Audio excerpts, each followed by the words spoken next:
Okay, Bismillah Rahman Rahim. While I was climbing up the stairs, I found these two things present on the stairs, and they are fresh, which mean it was thrown either by me or by one of you.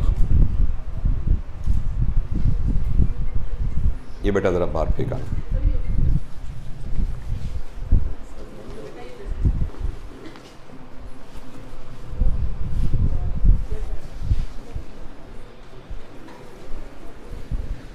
This we have to learn very quickly. Time is very short. Anyway, so by now you know me. And this is what we are going to talk. How does our brain process the information? In other words, what we're going to learn is learning how to learn.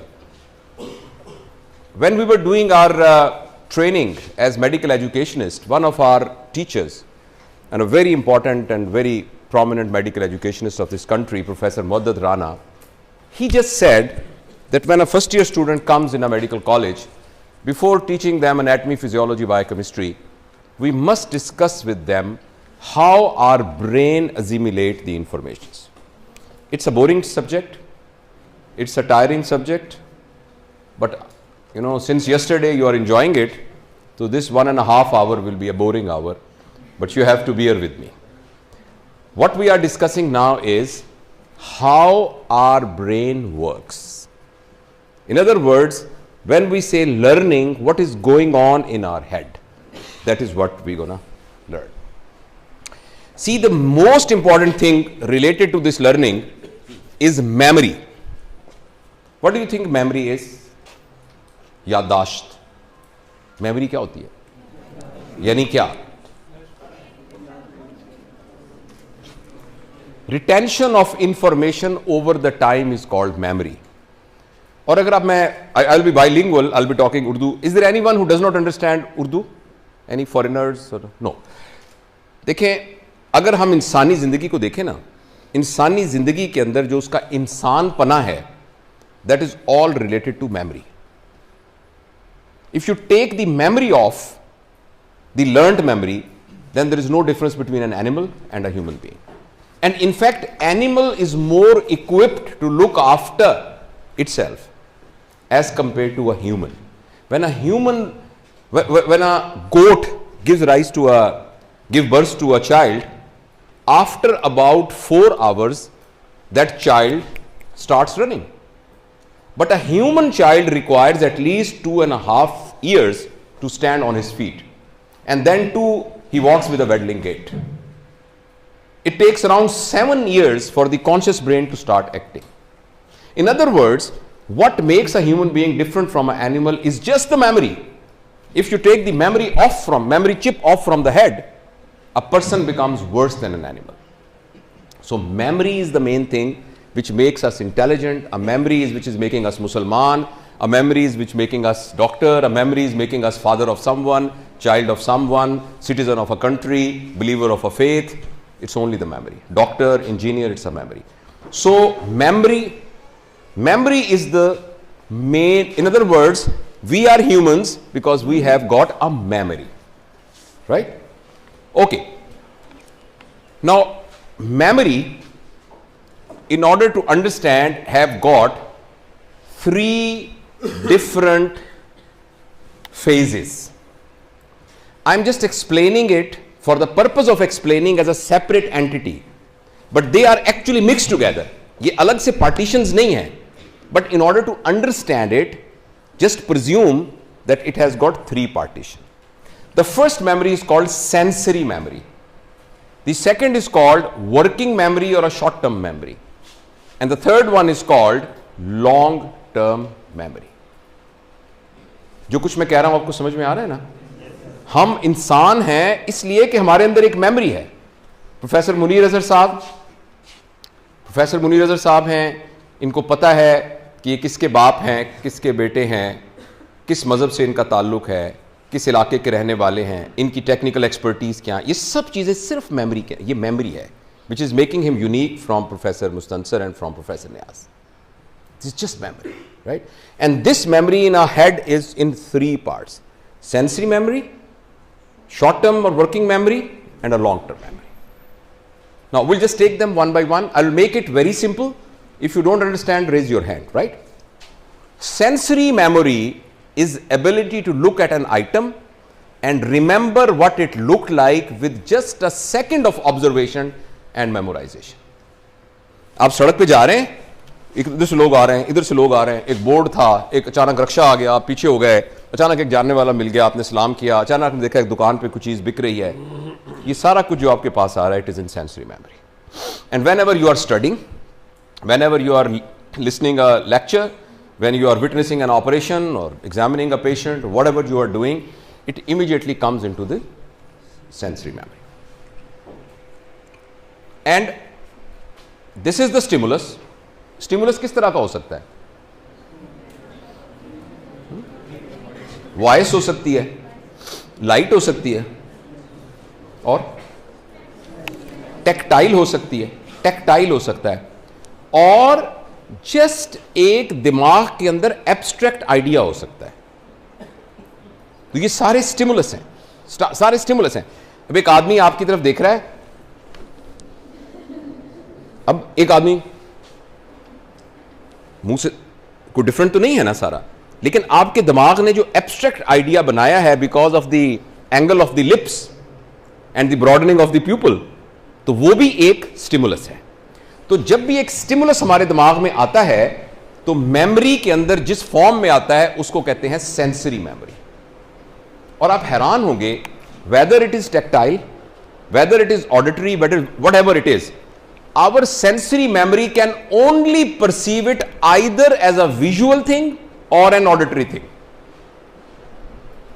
Even tactile sensation को भी, when it goes to the neurons, actually it is converted into either an auditory or a visual. And you will be surprised to know that 99.9% of sensory memory is just wasted in few seconds. आप भी सड़क से गुजर के गए हैं, वापस आए हैं, उसमें से 99% चीजें आपको याद नहीं होंगी. They will be lost. And the retention time for a visual thing is 1.5 seconds, and for auditory is 2 to 4 seconds. लिहाजा जब आप किताब पढ़ रहे हैं या मेरी बात सुन रहे हैं या कोई ऑपरेशन कर रहे हैं या कुछ भी कर रहे हैं, जिस रास्ते से वो सब कुछ गुजर के जाना है, उस रास्ते गरीब की औकात सिर्फ 2 सेकंड और 3 से 4 सेकंड, उसके बाद वो लॉस्ट हो जाएगा. और लेकिन एक तरीका है जिससे आप उसको चिपका लेंगे, और वो आपको समझ में आ जाएगा तो आपकी पढ़ाई में आपको बड़ी मदद मिलेगी. वो ये है कि ये बात मुकम्मल के जब ये आ रहा होता है ना, जब सेंसरी स्टिमुलस आ रहा होता है, तो ये सेंसरी स्टिमुलस कोई मीनिंग नहीं क्रिएट करता. Our mind does not make any meaning out of it, it only recognises the pattern. Brain only recognizes the pattern. However, pattern is converted into meaning only when a signal from long-term memory joins it.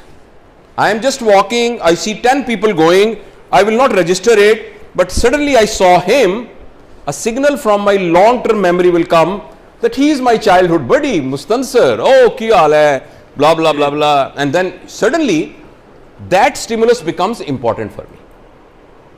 But if link from long term memory will not come, this will just be gone. Now for teachers and medical and students, this thing is very important. Whatever you are studying, whatever you are looking at, if it has got a prior relationship with your memory, it will stick.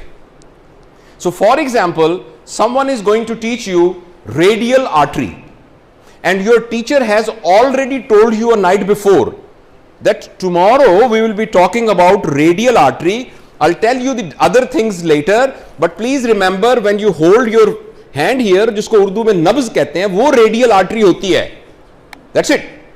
And next day when she starts teaching you about radial artery, the moment word radial artery will be uttered by Dr. Sabahat, A signal will come from the long term memory. Yes, I know what radial artery is. ये नब्ज है जो हाथ पकड़ के देखते हैं. And suddenly that thing will stick there. समझ में आई बात? लिहाजा पहला जो टेक होम मैसेज है, जो कुछ आपने करना है उसका प्रायर नॉलेज हासिल करने की कोशिश करें. और टीचर्स को भी हम ये बात करते हैं, ये सारा टीचर्स के साथ भी डिस्कस कई दफा कर चुके हैं कि कोई चीज पहली दफा बच्चों को ना पता चले. ये ना हो कि आप कैटरेक्ट पढ़ा रही हैं तो पहली दफा कैटरेक्ट, अच्छा मैडम क्या कैटरेक्ट, CATRI ना, उससे पहले उनको मोतिया आंखें, याद है आपके नाना की आंखें हो गई थी तो मोतिया, वो at least this basic knowledge will be there, then immediately a link will come from long term memory and now this will not be lost. Body कहेगी इसको पकड़ना है, यानी माइंड कहेगा इसको पकड़ना है. और जो दूसरी चीज है, एक और चीज, तो इन अदर वर्ड्स जो दूसरी चीज है ना वो मैं बताता हूं. तो सेंसरी, आपको समझ में आ गई बात? तो इन सेंसरी मेमोरी चीजों को जाया हो जाएंगी आपकी. अब जब नेक्स्ट टाइम आप पढ़ने लगें तो इस पॉइंट को ज़हन में रखिएगा. अगर आपका प्रायर कोई उसके साथ लिंक होगा तो रुक जाएगी, अदरवाइज वो स्लिप हो जाएगी.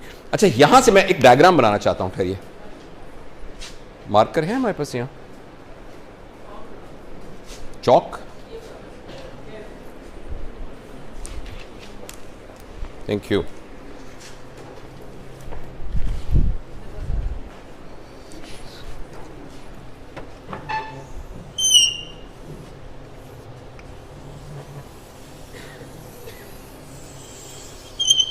This is our brain, a bottle. Now this opening of the bottle is the sensory memory. This is the sensory memory. And if you pour lot of water in a bottle from all sides, most of it will not go into the bottle. The only one which has got a link with the long term memory, वो उसके साथ चला जाएगा.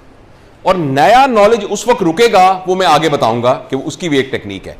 उस technique को, उसको कहते हैं attention.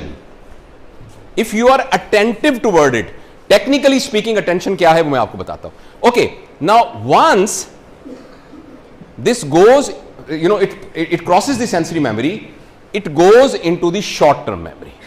Now short term memory is one where patterns are now converted into some meaning. You get some meaning of it. मुझे एक बंदा नजर आया था, ये सेंसरी मेमोरी में था, लॉन्ग टर्म मेमोरी से एक लिंक आया तो मुझे पता लगा ये तो मुस्तनसर महमूद साहब है. यानी जो ये वाली समझ आने वाली बात है ना, ये समझ आने वाली बात शॉर्ट टर्म मेमोरी के अंदर शुरू. लेकिन अनफॉर्चुनेटली यहां का भी जो रिटेंशन टाइम है वो है 30 सेकेंड. 30 सेकेंड. 30 सेकेंड के अंदर अंदर अगर आपने उसको संभाल लिया तो वो स्लिप होकर लॉन्ग टर्म मेमोरी में चला जाएगा. अगर नहीं तो ये भी जाया हो जाएगा. ये बात आपको समझ में आ गई? 30 सेकेंड. और दूसरी बात यह है कि शॉर्ट टर्म मेमोरी की कैपेसिटी बहुत कम है. The capacity of this neck is very small. They are in the form of chunks. एक बहुत बड़ा एक्सपेरिमेंट किया गया बच्चों के साथ, एनिमल के साथ रिपीट किया गया, जिसमें उनको नंबर बताया गया 5, 18, 19, 27, 26, 22, इस तरह नंबर चार्ट्स में लिखे गए और उनको एक खास टाइम के लिए दिखाया और उनको कहा कि इनको आप रिटेन करें. तो यह पता चला कि हमारी शॉर्ट टर्म मेमोरी की कैपेसिटी है 5 to 9 चंक्स, 5 to 9 यूनिट्स. यानी जो भी इंफॉर्मेशन आ रही है वो 5 या 9, डिपेंडिंग अपॉन कि हमारा माइंड कितना ट्रेंड है, हम लायक हैं कि कम लायक हैं. तो इस उसमें 5 से 9 की कैपेसिटी है. अच्छा, हमारा ये ख्याल है कि अगर आप 5 उनको चंक, आ जाओ बेटा, आ जाओ, कहीं भी बैठ जाओ, इधर से आ जाओ, आ जाओ मेरा बेटा, आ जाओ, यहां से आ जाओ, आ जाओ, आ जाओ. If we have got 5 units we will remember it and we will be able to push it into the long term memory. If it be 6, थोड़ा जोर लगाएं तो ठीक, 9 तो ठीक. अगर हम उसको 15 कर दें तो हमारा यह ख्याल है कि कोई से 5 जहन में आ जाएंगे, बट द स्टडीज शोड कि फिर कोई भी नहीं आएगा. That is something very amazing. If, और ये टीचर्स के लिए और स्टूडेंट्स के लिए ये याद रखने की बात है, if you overload the memory तो ये नहीं होगा कि उसमें से कुछ याद रह जाएगा, और कुछ नहीं रहेगा, उसमें से कुछ भी याद नहीं रहेगा, because our mind will become shut. अगर टीचर ये सोच के आता है ना, आज मैंने 300 स्लाइडें पढ़ा के जानी है और सारा का सारा मैंने डायबिटीज जो है ना, वो एक एक चीज, एनाटॉमी, फिजियोलॉजी, उसकी पैथोफिजियोलॉजी, उसकी हर चीज बता के जानी है, please trust, none will go in the heads, because the moment we are overloading it, our mind will become shut. So only 5 to 9 chunks can go at one time from this bottleneck. अच्छा, इसको हम कैसे ये बड़ी जरूरी बात है, कैसे फैसिलिटेट करते हैं? Rehearsal. The moment it passes through this, incidentally कोई लॉन्ग टर्म से लिंक आ गया, या अटेंशन थी, नई चीज थी, but you are attentive. Attention is defined as the cognitive energy to assimilate the information. Attention का टेक्निकल वर्ड है, it's the cognitive energy. Cognitive मतलब दिमाग की, इट्स अ लर्निंग से, नॉलेज से, it's a cognitive energy which is required to assimilate the signals into long term memory, is called attention. अच्छा, तो attention और लॉन्ग टर्म से तो किस्मत से हमने उसको यहां डाल दिया. यहां उसको रिटेन करने के लिए हमें रिहर्सल चाहिए, या रिहर्सल चाहिए या प्रायर नॉलेज चाहिए.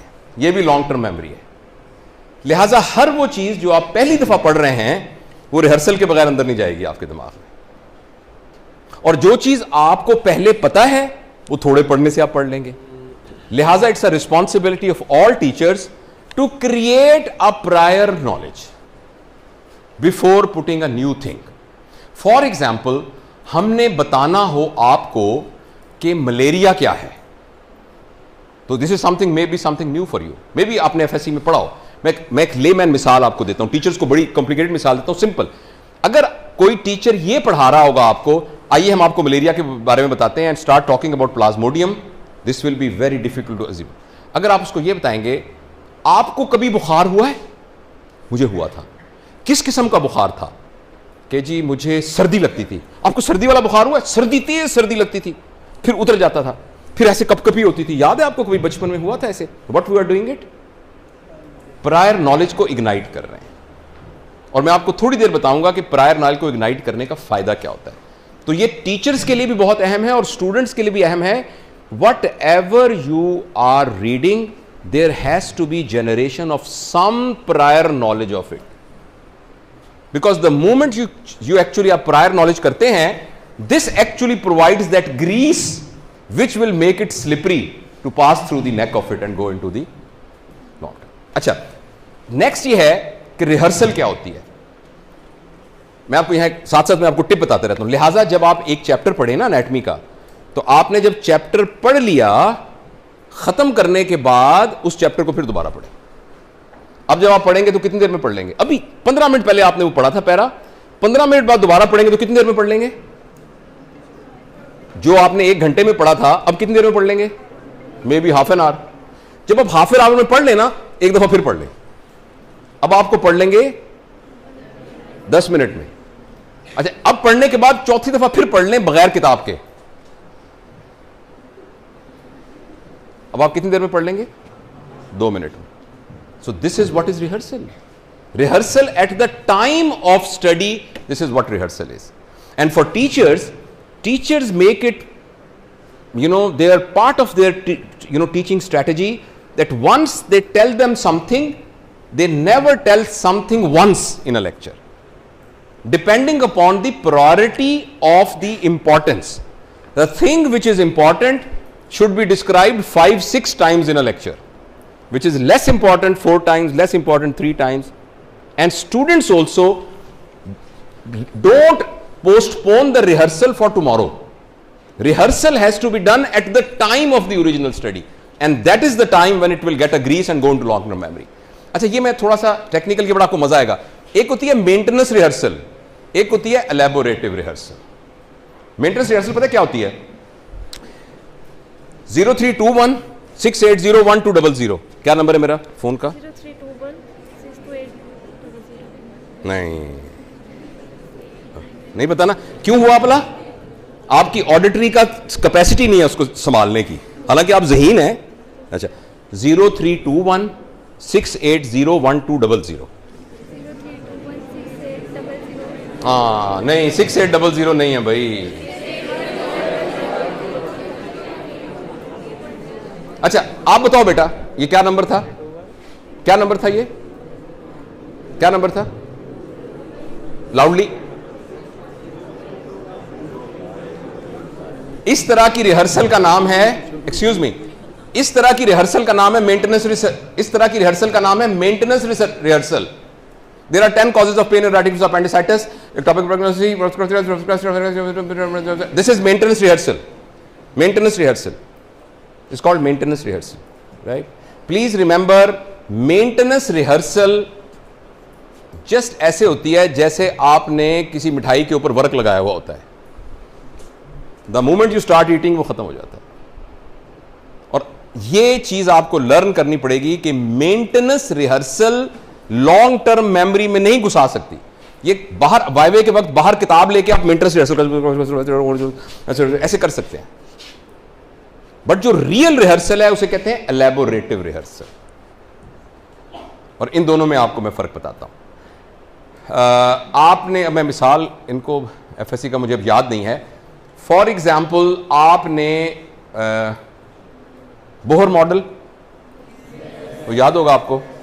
अच्छा, बोहर मॉडल को याद करने का एक तरीका है कि खुलासे के अंदर 3 लाइनें बोहर मॉडल की लिखी हो और आपको याद करते रहें।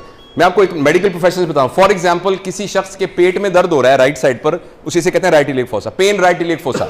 तो ये मुमकिन है कि आपको बताएं कि 12 कॉजेज हैं पेन राइट इलियक फोसा में, और आप उसको याद कर लें। Appendicitis, ureteric colic, ectopic pregnancy, ileocaecal tuberculosis, psoas abscess, herpes zoster and spinal problem, इस तरह 8-10 आप याद कर लें। इट इज पॉसिबल, ठीक है। इस तरह की रिहर्सल को कहेंगे हम maintenance rehearsal.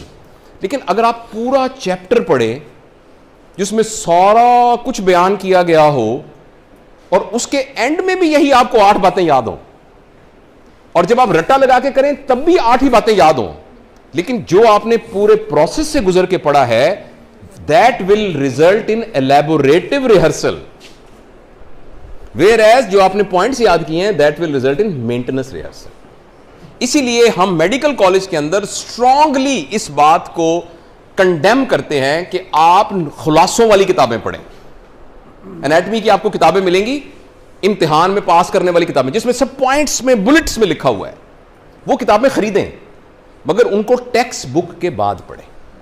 If you have read your anatomy from RJ Last, from Snell, from Gray's anatomy, from Grant's anatomy और from dissector, Cunningham's manual of dissector, उसके बाद एक छोटी सी किताब पीबी 84 या वो है, आई डोंट नो, छोटी सी किताब जिसमें पॉइंट्स लिखे हुए हैं, तो आपकी रिहर्सल जो है वो एलैबोरेटिव रिहर्सल होगी। समझ में आई बात? और अगर आपने सिर्फ पॉइंट्स याद करके स्टेज के अंदर नंबर ले लिए जल्दी से, what are the 8 causes, what are the 8 branches comes from this artery, number उस वक्त आ जाएंगे। लेकिन जब आप 5 साल के बाद इमरजेंसी में एक स्टैब इंजरी के साथ एक वूंड आएगा, तो वहां वो बिल्कुल ये कहेगा, मुझे यहां स्टैब इंजरी हुई है, प्लीज बताएं 5 कौन सी आर्टरियां यहां से निकल रही थी, क्योंकि आप अच्छे स्टूडेंट थे। उसमें आपने पिक करके कहना है कि oh this is the nutrient artery, this is the फ्लानी। वो तब आएगी जब आपने एलैबोरेटिव रिहर्सल। आपको बहुत सीनियर कहेंगे, लेकिन वो जितने भी सीनियर है मुझसे ज्यादा सीनियर नहीं है। अब मेरी बात माने, never compromise on studying from big textbooks. Maybe you have to read them once, and then the rest of your rehearsal will be maintenance from small books, but it has to be, thank you, but it has to be read from big books. इसके अलावा मैं आपको कुछ और भी techniques बताता हूं which will convert the maintenance rehearsal into elaborative rehearsal. आपको समझ में आ रहा है ना? बोर हो रहे हो ना? सच बताना। अच्छा, लेकिन मैं जब टीचर्स को पढ़ाता हूं वो कहते हैं बड़ा बोरिंग लेक्चर होता है आपका। ओके, एनीवेज, तो ये मैंने आपसे डिस्कस किया है। नोट्स अपने बनाएं, अगर आपने बनाने भी है ना, अपने नोट्स बनाएं। Go from the book and make your own notes, and these will be good enough for you. Don't give it to your juniors, उसकी अपनी कबर है। और दूसरा, 3 और टेक्निक्स हैं जिनसे आपकी rehearsal converts from maintenance rehearsal to elaborative rehearsal. गौर से देखना क्या है। सबसे पहले है कि अच्छा सॉरी ये ऐसे बता दूं, जिस वक्त आपकी डीप प्रोसेसिंग हो रही होती है ना, तो आपके जहन में नॉलेज इस तरीके से होता है, इसको टेक्निकली कहते हैं कॉबवेब्स, मकड़ी के जाले की तरह होता है। नॉलेज आपके अंदर मौजूद होता है मगर वो गुड्डा मुंडा गुड मुंड हुआ होता है, क्योंकि आपने याद करना होता है 8 कॉजेज 15 कॉजेज 4 कॉजेज, वो कोई मीनिंग आपके लिए नहीं होता, इट्स ओनली अ मेमोरी। लेकिन जिस वक्त आपने एलैबोरेटिव रिहर्सल की होती है तो आपके दिमाग में कॉबवेब्स बिल्कुल नहीं होते, बिल्कुल नहीं होते। और उसकी 3 टेक्निक्स हैं, गौर से सुनिएगा। पहली टेक्निक है group study. This is a very good technique for reading anatomy physiology by anything. जब आप पढ़ रहे हैं तो खामोशी से उसने कहा अच्छा आप भी पढ़ो, आप दोनों रूममेट हैं तीनों, हम भी पढ़ते हैं, हम भी पढ़ते हैं, पढ़ते तुमने क्या पढ़ा, मैंने ये पढ़ा, मैंने ये पढ़ा, मैंने ये पढ़ा, ओ मैंने ये पढ़ा, मैंने ये पढ़ा, मैंने। Group study actually converts a maintenance rehearsal into a elaborative rehearsal. Second ये है पीयर असिस्टेड लर्निंग। ये सर की स्पेशलिटी है, इनका जो एमसीपीएस एचपी का वो था तो प्रेजेंटेशन वो इसी पर उन्होंने, सर ने रिसर्च भी की थी, पेपर भी लिखा था। पीयर असिस्टेड लर्निंग का मतलब होता है कि सेकंड ईयर फर्स्ट ईयर को पढ़ाए, थर्ड ईयर सेकंड ईयर को पढ़ाए। मैम इसका हमने कुछ करना है, हमने पहले भी सोचा था, हमने कोई ना कोई सेशन रखने हैं जिसमें पीयर असिस्टेड लर्निंग हो, डीएमई के सेशंस में। और तीसरा तरीका इसका है टीचिंग। आप जब छुट्टियों पे घर जाए ना तो मामा को कहें मामा आए मैं आपको ना अपर लिम पढ़ाती हूं। पता है अपर लिम में बोन होती है, फलाना होता है। But good thing is teach your friends, teach your juniors, teach them. Teaching actually clarifies. तो ये 3 तरीके हैं जो कि मेंटेनेंस रिहर्सल को एलैबोरेटिव रिहर्सल में कन्वर्ट कर देते हैं। समझ में आ गई बात? ओके। और चौथी जो तीसरी चीज है ना वो बड़ी जरूरी है, और ये ज़हीन स्टूडेंट कर लेते हैं, ये नॉलेज को ना चंक्स में डिवाइड कर लेते हैं। हमारा ब्रेन चंक्स को करता है। अगर यानी हमारे सर ने 5 डब्बे उठाने हैं, 5 डब्बे, इस पे डिपेंड नहीं करता कि डब्बा कितना बड़ा है, जितना मर्जी डब्बा हो लेकिन 5 हो। The intelligent students what they do, वो चीजों को एक एक डब्बे में डाल के 50 चीजों के 5 डब्बे बना लेते हैं। बिकॉज आवर ब्रेन, जैसे होता है ना जहाज में, बड़े जहाजों में कहते हैं you can take only 3 items, irrespective कि उसका वेट कितना है। तो chunking is actually dividing into small things no matter how big it is. मैं इसके लिए आपको एक एक्सरसाइज कराता हूं, अलर्ट रहना, सारे अलर्ट रहना। ये एक नंबर है, या आपने सब अलर्ट है? मोबाइल से तो नहीं कोई खेल रहा? ओके, ये 5 सेकंड में आपने याद करना है। 1, चुप चुप,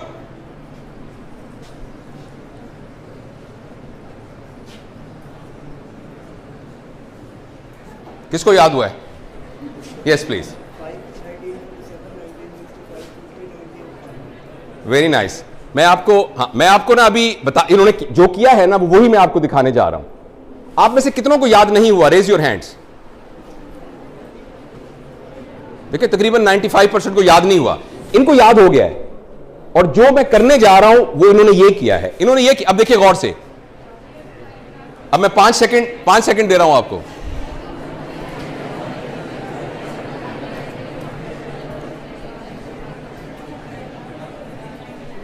क्या नंबर है?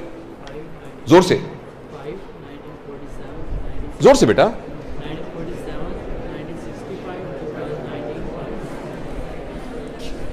100%। क्या नंबर था बेटा? जोर से।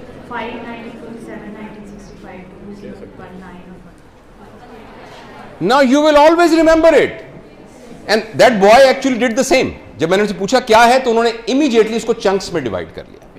Now see, this is one chunk actually. 5 on one side, 5 on the other side. Our mind will perceive it as one chunk. The second chunk is 1940. We all know, we have a prior knowledge of 1947. And we have a knowledge of 1965. And this is 201. So our brain has to remember it 1, 2, 3, 4, 5, 4 chunks. And still we have got a capacity of having 9 chunks. अगर हम बहुत attention पूरी दें। इसके मुकाबले में just you look at it, they're all cobweb in our mind. So the intelligent students actually makes chunks, and there are a lot of techniques of making chunks. Attention मैंने आपको बता दिया कि क्या चीज। Attention जो है थोड़ी इसको थोड़ी तवज्जो दीजिएगा सारी। Attention जो है ना अटेंशन बेसिकली सिर्फ स्टूडेंट पे डिपेंड नहीं करता। Attention, okay I skip it, don't worry. बस अटेंशन का मतलब है तवज्जो, जब पढ़ना तवज्जो से पढ़ना, because it's a little okay. So in other words, from here to here, if something has to go, it can only go if it is coupled with rehearsal, and rehearsal has to be elaborative rehearsal. It will stay here, it will stay here short term memory mein, it will stay here, some of it may slip there, लेकिन surface पे रहेगी। आपने रात को रट्टा लगाया, सुबह इम्तिहान में आप कर सकते हैं मे बी, लेकिन elaborative rehearsal अगर ना हुई तो लॉन्ग टर्म मेमोरी में नहीं रहेगी। ओके तो अटेंशन के बाद ये मैं स्किप करता हूं। असल में ये वो 3 फैक्टर हैं जो कि अटेंशन को डिटरमिन करते हैं। आई थिंक ये आपकी उससे बियॉन्ड है, इसको छोड़िए, इसको छोड़ दीजिए। दूसरी जो अहम चीज है जो हमें लॉन्ग टर्म, क्योंकि जब आप लॉन्ग टर्म में पहुंचेंगे ना तो लेक्चर खत्म हो जाएगा, इसलिए कि once it is in the long term memory it is safe. कभी आप अपने नाना, आप में से ग्रैंड पेरेंट्स किनके साथ रहते हैं, कभी अपने ग्रैंड पेरेंट्स से आप पूछना कि नाना ये बताइएगा कि जब आप स्कूल गए थे, he will vividly remember each and everything, he will remember everything. Long term memory में जो चीज चली जाए बस वो पड़ी रहती है। लॉन्ग टर्म मेमोरी में सिर्फ एक गड़बड़ होती है कि लॉन्ग टर्म मेमोरी में से तलाश करना मुश्किल होता है, क्योंकि it is a very big junk yard. और आज मैंने आपको यह भी बताना है कि लॉन्ग टर्म से तलाश कब कर, क्योंकि हमारा प्रॉब्लम तो तलाश करना है। एक पेशेंट आएगा जिसके हाथ में एक रिपोर्ट पकड़ी हुई है और उस रिपोर्ट पे लिखा हुआ है बिलीरुबिन 4.5, तो ये क्या मतलब है इसका, क्या है इसको, ये हमें लॉन्ग टर्म से तलाश करना पड़ेगा। तो आज आपको मैं तलाश करने की टेक्निक भी बताऊंगा। बट एनीवेज, इस शॉर्ट टर्म मेमोरी में डालने के लिए रिहर्सल के साथ जो एक जबरदस्त एबिलिटी हेल्प करती है उसे कहते हैं मेटाकॉग्निशन। कॉग्निशन का मतलब लर्निंग, मेटाकॉग्निशन का मतलब लर्निंग अबाउट लर्निंग। वो तमाम स्टूडेंट्स और टीचर्स जो जैसे हम कर रहे हैं अभी, लर्निंग के प्रोसेस को समझ रहे हों कि ये एलैबोरेटिव नर्सिंग है, ये फलाना है फलाना, तो उनके अंदर शॉर्ट टर्म से लॉन्ग टर्म मेमोरी में बड़े आराम से चली जाती है। मेटाकॉग्निशन ये होता है thinking about thinking, knowledge about cognition and regulation of your cognition. और उसके लिए मैं तफसील में नहीं जाता, मैंने बाकी स्लाइड सारी हाइड कर दी हैं। सिर्फ ये एक चेक लिस्ट है जो आपको शेयर करके मैं आगे मूव करूंगा। जब भी आप पढ़ें ये याद रखना, what is the purpose of learning this information. The purpose of learning of this information is to know cardiac cycle, यानी हार्ट पंप करता है तो वो एक साइकिल बनता है, मैं वो पढ़ने जा रहा हूं। तो आप 1 मिनट लगाएं ये अपने आप से पूछने के लिए कि ये जो मैं पढ़ रहा हूं ये क्यों पढ़ना चाह रहा हूं, क्यों पढ़ना चाह रहा हूं। This is the first step of metacognition. The second step is, do I know anything it about this topic before, यानी प्रायर नॉलेज। इसके बारे में मुझे क्या पता है। एफएससी में मैंने पढ़ा था कि हार्ट के 4 चैम्बर होते हैं और उन 4 चैम्बर्स के अंदर से हार्ट, ये आपने खुद एक्सरसाइज करनी है। और तीसरा सवाल ये है, do I know the strategies that will help me learn. अच्छा मैं क्या करूं, मतलब मैं किताब से पढ़ूं कि मैं मैडम से जाके पूछूं, या वो मेरा एक दोस्त है बड़ा लायक सा है उससे बात करूं, या मैं कोई यूट्यूब पे वीडियो ही देख लूं, या मैं क्या करूं। तो जो भी स्ट्रेटजीज उनको आप दोहराएं। और चौथा ये है, एम आई अंडरस्टैंडिंग एज, अब मुझे समझ भी आ रहा है कि नहीं आ रहा, जब मैं पढ़ रहा हूं मुझे समझ आ रहा है कि नहीं आ रहा। और आखिर में यह है कि अगर जो मुझे समझ नहीं आ रहा तो मैं इसको करेक्ट कैसे करूंगा। और लास्टली यह है कि जो मैं करना चाहता था मैंने कर लिया कि नहीं कर लिया। ये बहुत थ्योरेटिकल लग रहा है, इट लुक्स वेरी थ्योरेटिकल, लेकिन कुछ अरसे बाद आप इन टेक्निक्स को सीख जाएंगे तो इट विल बिकम ऑटोमेटिक। पढ़ते वक्त फौरन आप इस एक्सरसाइज को करेंगे, और जितने जितने मेटाकॉग्निशन के हिसाब से आप लिटरेट होते जाएंगे और आपको ये टेक्निक्स आपकी रिफ्लेक्स बनती जाएंगी, आपके लिए पढ़ना बहुत आसान होता जाएगा, चीज़ों को समझना आसान होता जाएगा। और वो जो रट्टे वाली बात है ना, वो जो मैं पहले दिन आपको कहा था, आपके दिमाग से हमने ना वो रट्टे वाली बात निकालनी है, क्योंकि अब आपकी जंग नंबर लेने की जंग नहीं है। अब आपकी जंग एक ह्यूमेन कॉम्पिटेंट सेफ डॉक्टर बनने की है। उसका इस बात से बिल्कुल ताल्लुक नहीं है कि आपने बोर्ड में टॉप किया था कि नहीं टॉप किया था, या आप प्राइवेट मेडिकल कॉलेज से पढ़े हुए थे कि सरकारी मेडिकल कॉलेज से पढ़े हुए। तो ये दिमाग से ये चीज निकालनी है अब कि मैं बड़े नंबर लेने वाला आदमी हूं, क्योंकि नंबर लेने वाला एक गुड स्किल है, लेकिन असल स्किल ये नहीं है। ये सिर्फ आपको यहां पहुंचा दिया है स्किल ने, आगे आपने खुद करना है। इसने आपको समंदर में धक्का दे दिया बस, बाकी तैरना आपने खुद है। राइट? इनको मैं चुप करता हूं दो वजूहात से। एक तो यह कि आप इसको दिमाग में अच्छी तरीके से दोहरा लें, और दूसरी रीजन इससे भी अहम है, वो ये कि मेरा गला थक गया है and I want to take 1 minute rest. तो for 1 minute I will not talk. आप गौर से ये सारी चीजें देखकर, और इनको मेमोराइज नहीं करना, ट्राई टू एसिमिलेट इट। आपस में नहीं बोलना।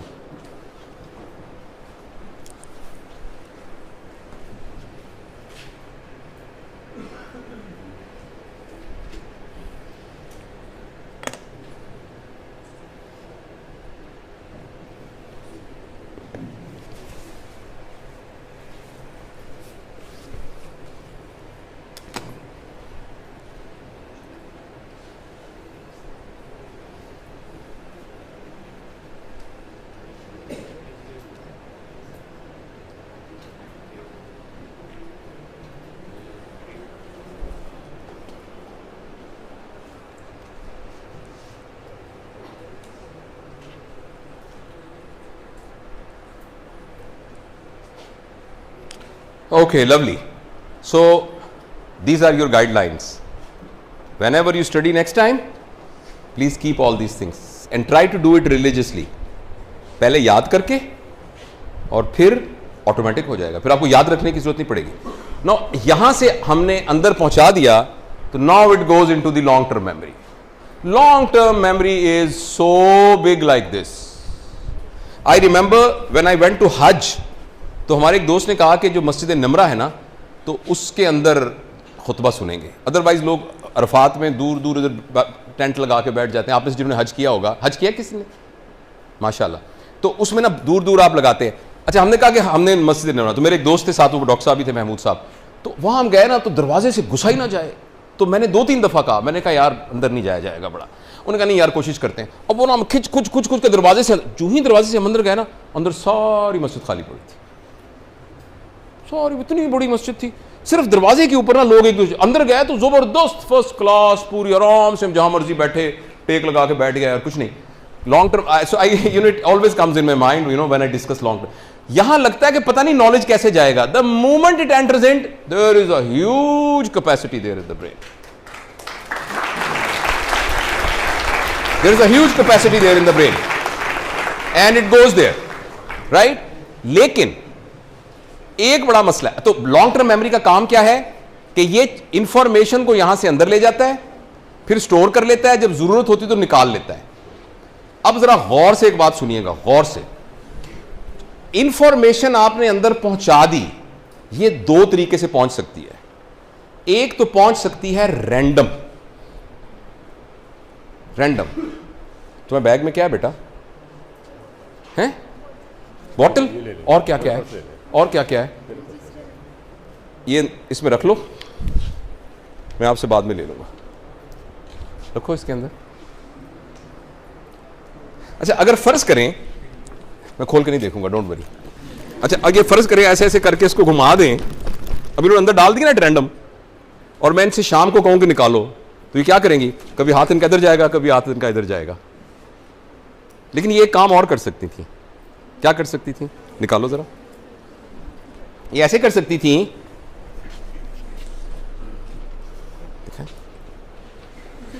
देखा? She is not able to find it out. ये ऐसे कर सकती थी कि इसके साथ ना ये वाला धागा बांध देती और ये इसके अंदर डाल देती, और ये धागा बाहर लटकता रहता है ऐसे, ठीक है ना?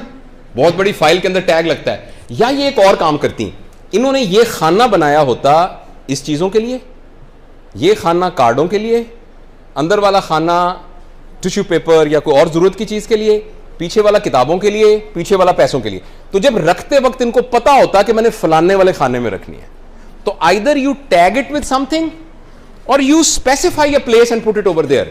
सो when we slip our knowledge from short term memory to long term memory, if we randomly throw it there, तो 1 मिनट के बाद भी इसको तलाश करना मुश्किल हो रहा था। इसको धागे से बांधने का नाम है एनकोडिंग। तो जब भी आप चीज को याद कर रहे हैं तो इसको किसी चीज के साथ कोड कर दें, और जब आप कोड कर देंगे किसी चीज को, अब आपको याद रहेगी।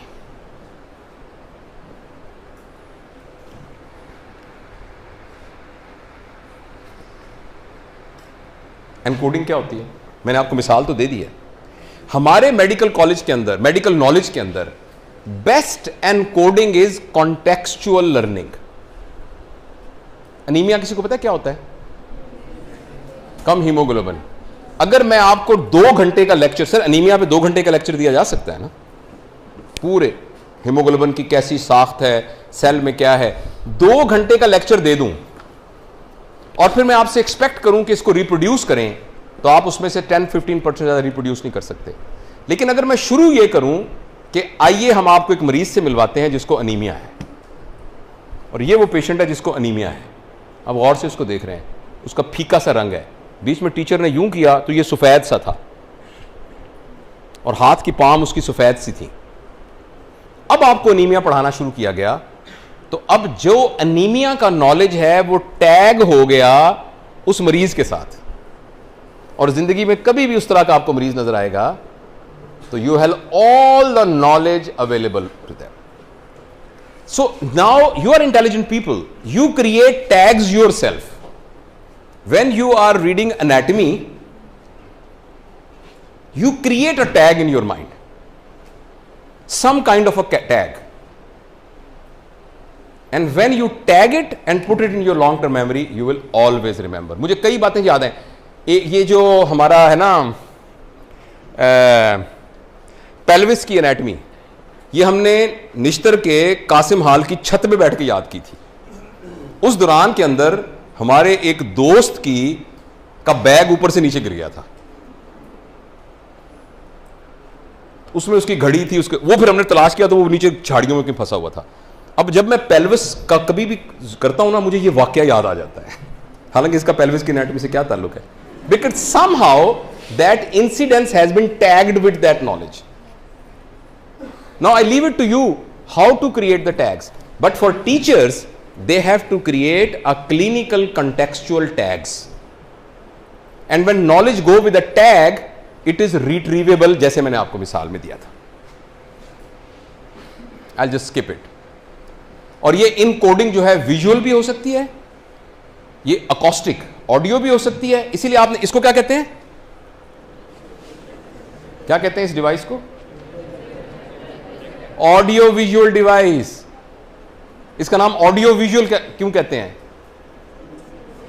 कि आप ऑडियो भी हैं और विजुअल भी हैं, आप दो को टैग कर रहे हैं। ये वाला पूरी एक थ्योरी है ना, देखिए मैं आपको खड़ा होकर कॉस्टिक यूं भी पढ़ा सकता था, लिखा हुआ कॉस्टिक आपको विजुअल टैगिंग कर रहा है और बोला हुआ आपको अकॉस्टिक टैगिंग कर रहा है। And in our knowledge you can also have semantic encoding. Semantic का मतलब होता है कि आप उसके साथ एक इवेंट अटैच कर दें, कोई इवेंट अटैच कर दें, आप कोई मीनिंग अटैच कर दें। और चौथा यह है टेक्टाइल भी। अनीमिया के मरीज को आपने छू के देख लिया, उसकी आंखों को ऐसे करके देख लिया, तो अगर आप 4 टैग आपने कर दिए, अब ये नॉलेज अंदर कोई सा भी टैग अवेलेबल होगा तो एट द टाइम जब पेशेंट आएगा, आपको जो मैडम एनाटमी पढ़ाएंगी, जो फिजियोलॉजी पढ़ा रहे हैं, क्यों पढ़ा रहे हैं? आपने एबीसी क्यों पढ़ी थी? एबीसी क्यों पढ़ी थी? ताकि आप लफ्ज बना सकें। एज सच एबीसी सीखने का कोई पर्पज नहीं था, आप उसे लफ्ज पढ़ा सकें। एनाटमी, फिजियोलॉजी, बायोकेमिस्ट्री क्यों पढ़ाई जा रही है? ताकि इसको मरीज पर अप्लाई करके उसमें से बीमारी निकाली जा सके। और जब वो टैग होके आपके अंदर जाएगा तो मेमोरी में एक रट्टे के तौर पर नहीं रहेगा, बल्कि एक रियल नॉलेज के तौर पर रहेगा। This is why there is a term which is called dual when we do an audio visual tagging, and we call it multi encoding when we have multiple tags. तो आपके लिए क्या है advice? whenever you are studying, create tags, and I leave it to you कि आप किस किस्म का टैग क्रिएट करते हैं। ये भी टैगिंग के कुछ तरीके हैं, मैं इसको इंशाल्लाह ये सब्सिक्वेंटली बताएंगे ताकि बात हमारी लंबी ना हो जाए, जिनको हम फर्स्ट लेटर मेथड कहते हैं, और आई जस्ट स्किप इट। लेकिन जो बेस्ट कोडिंग है ना, बेस्ट कोडिंग ये है कॉन्टेक्स्ट। ये आपने किस लिहाज से किया था। लिहाजा कार्डियक साइकिल पढ़ते वक्त as an institution it is our responsibility to show you a patient or show you some kind of a video or some kind of a experience, we will inshallah do it. लेकिन अगर वो नहीं भी होता, आपने खुद वो context ढूंढना है और उस कॉन्टेक्स्ट के साथ नॉलेज को अपने अंदर लेके जाना है, उसके बाद वो स्टोर हो जाती है। ये मैं क्विक दिखाता हूं, आपको इसको बहुत तवज्जो देने की जरूरत नहीं है। हमारी मेमोरी सेमेंटिक होती है, एपिसोडिक होती है, डेक्लेरेटिव होती है, प्रोसीजरल होती है, कंडीशनल होती है, जस्ट लीव इट। वो यहां होती है, वो यहां होती है। सिर्फ एक चीज पर आपको मैं फोकस करके आगे चला जाऊंगा। एक मेमोरी हमारी वो है, अब ये सारा कुछ सीखने से हमारे दिमाग में कहानी बन जाती है ना पूरी सर। एक वो मेमोरी है जिसको आप बयान कर सकते हैं। ये बताइए कि मेडिकल कॉलेज में दाखिला लेते हुए आपको क्या क्या मसाइल पेश आए। ये डेक्लेरेटिव नॉलेज है, you can share with me. एक नॉलेज ये है, आप में से गाड़ी कौन चला लेता है? कार। अब कार चलाने का जो नॉलेज है वो प्रोसीजरल नॉलेज है। एक्चुअली आप उसको याद नहीं रख रहे होते कि अब मैं गियर लगा रहा हूं, अब कुछ कर रहा हूं, अब बस चला रहे होते हैं। तो हमारे दिमाग के अंदर नॉलेज जो है ना वो इस तरीके से 2 दफा इकट्ठा होता है। अच्छा, नॉलेज जिस जगह पर इकट्ठा होता है, मैं इन सबको स्किप करें, जिस जगह पर इकट्ठा होता है उसे कहते हैं स्कीमा। जैसे आपका ये जो खाना है ना, ये स्कीमा है। ये खाना एक और स्कीमा है। ये है कार्डों का स्कीमा, ये है कॉइन्स का स्कीमा, ये है आपके फलां चीज़ों का स्कीमा। तो हमारे दिमाग के अंदर जो नॉलेज है वो जिस तरीके से अंदर इकट्ठा होता है उसे हम स्कीमास कहते हैं। इसलिए जो नॉलेज रैंडम फेंकेंगे ना आप अंदर, वो तलाश करते वक्त नहीं मिलेगा। जिसको स्कीमा में डालेंगे, और स्कीमा हमारे दिमाग में बचपन से बनना शुरू हो जाते हैं।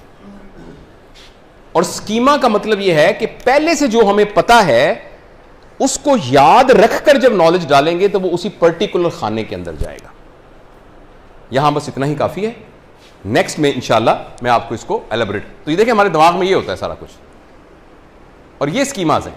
ये स्कीमाज, ये हमारा डेक्लेरेटिव नॉलेज है और ये हमारा प्रोसीजरल नॉलेज है जो हमारे दिमाग में इकट्ठा हुआ है।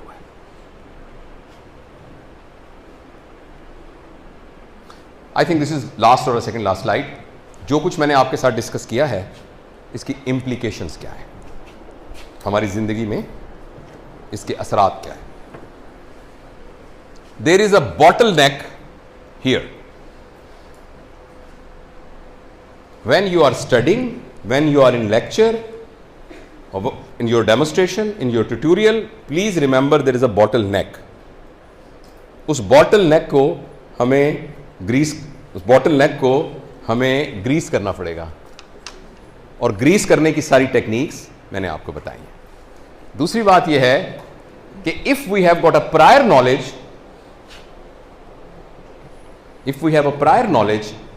then assimilation of knowledge is easy. Are we making study guides? Yes. And we are giving them? Have we given them already? No, we're just uploading. So, our Department of Medical Education has created a pre-teaching organizers in the form of a study guide. They will be available on our website from next Monday. You know our website? What is that?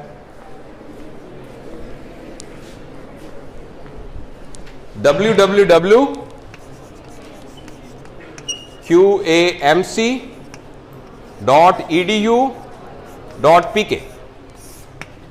So these prior guides will be available there. Okay, please this is for teachers. Attention can be enhanced. और हमेशा जो भी पढ़ें उसको dual coding के साथ पढ़ें। And metacognition is the super shell. Whatever you are studying, start thinking about that study, and as we start thinking about the studies, then we learn better and more effectively. यहां मैं आपको दो links और भी बताना चाहता हूं। एक लिंक है हमारा कायदियन ऑफिशियल। कायदियन official, this is a Facebook page. It's an official page run by administration. Many of the informations, many of the data, but please, this is not a social page. तो इसमें ये नहीं कि आप उसमें कार्टून डालना शुरू कर दें या इस तरह. This is for our, everyone can post on this page, right? But this is an academic post. There is another YouTube channel, actually I own it, but it is kind of an official thing because most of these things are official, and that is SURGEONJAVED1. So you go to YouTube and click that channel. Yes. So even this talk will be available, and lot of other academic talks are available over there. And shortly I'm going to involve my colleagues as well for their academic talks also on this channel. So I'll highly appreciate if you like this page Qaidian Official and be part of it. It will be someone will approve you, and then you will be part of it. Also frequently visit the website. It is downloadable files about the study guides. And then of course this channel Surgeon Javed 1, it has a lot of social issues and a personal, mainly related to the students, right? So contextual learning. These are the references. I actually prepared this presentation from these important books, Centrock and Bruning. This may not be important for you, but important for our colleagues. So do you have any question about it? Do you want to ask anything? Please do ask something.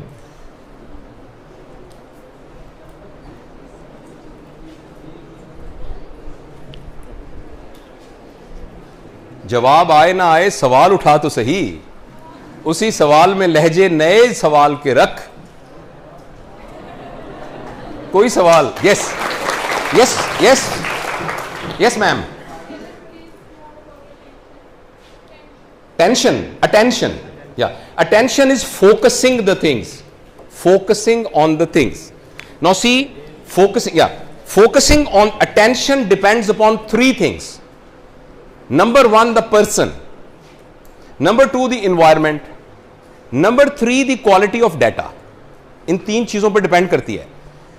जो quality of data है ये teachers को बताने वाली बात है, और जिस तरह आप लोगों को ऐसे मैंने बिठाया हुआ है, तो हम सारे डीएमई वाले तमाम टीचर्स का डिस्कस करते हैं कि आपका डाटा जो है वो लर्नर फ्रेंडली होना चाहिए. अगर डाटा लर्नर फ्रेंडली नहीं होगा तो वो अटेंशन नहीं दे सकता.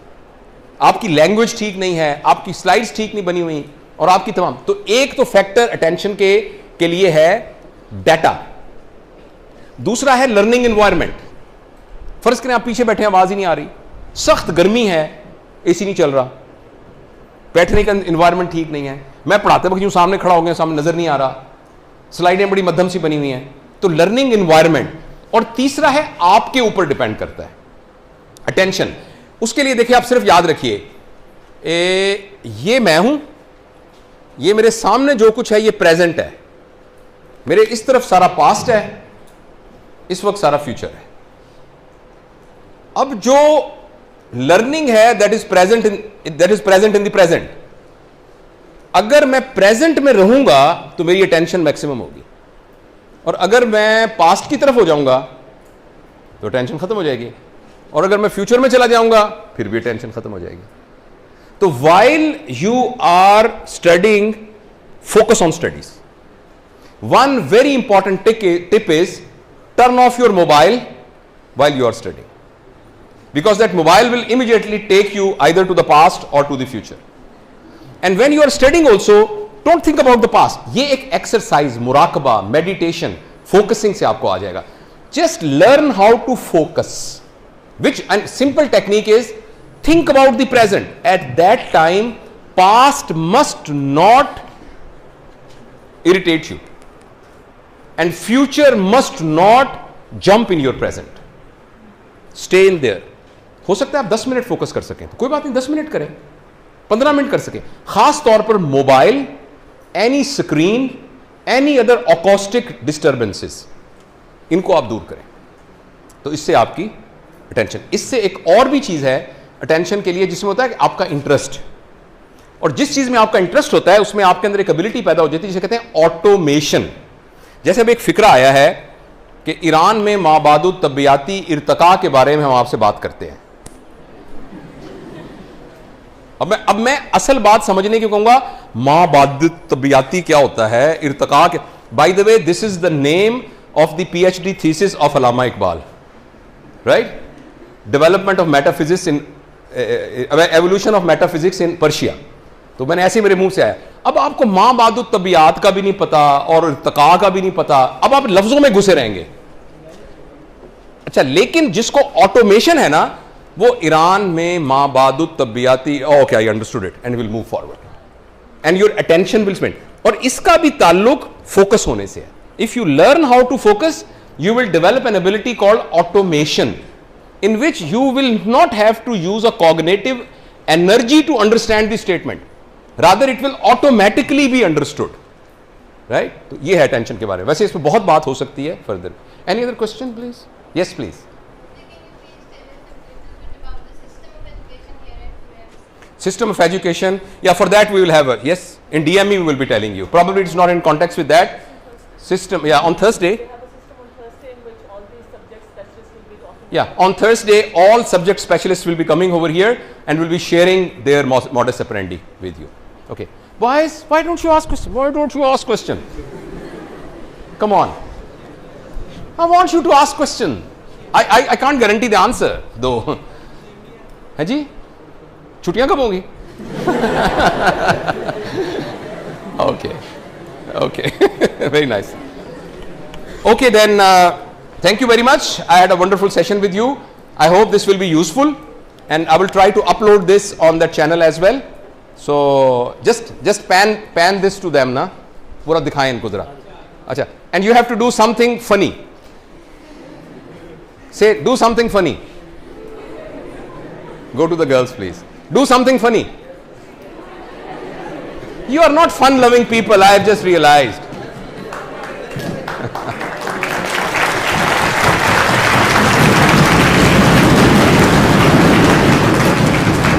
So, okay.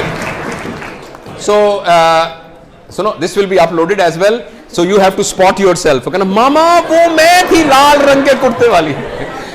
Okay. Okay, thank you very much. We had a wonderful session.